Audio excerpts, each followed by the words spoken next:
Kwa mujibu wa kanuni ya 31 fasihi ya 4 ya kanuni za bima ya afya kwa wote namba 809 ya mwaka 2024, kinampa waziri wa afya mamlaka ya kutangaza kwa umma kitita cha huduma muhimu kitakachotolewa na skimu za bima ya afya nchini.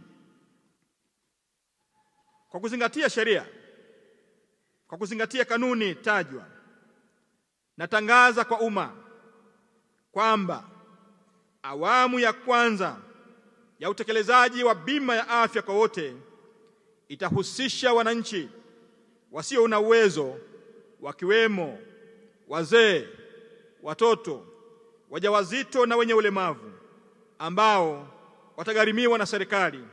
Bei ya kitita cha huduma muhimu ni shilingi 150,000 kwa kaya ya watu wasiozidi 6, itakayojumuisha mwanachama mchangiaji, mwenza na mwanachama na wategemezi wanne, ambao ni mzazi wa mwanachama au mzazi wa mwenza wa mwanachama, mtoto wa mwanachama wa kuzaa, kuasili au wakambo aliye na umri chini ya miaka 21, na ndugu wa damu wa mwanachama aliye na umri chini ya miaka 21. 2.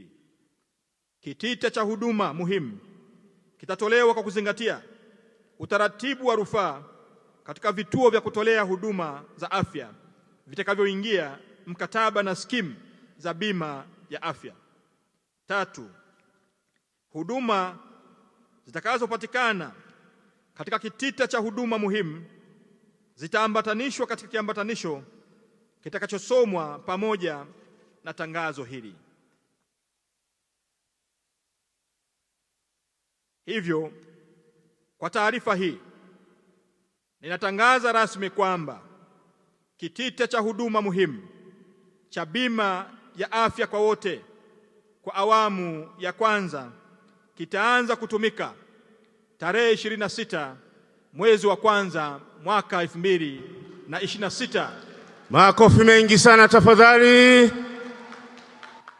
Kwa kundi litakalogharamiwa na serikali.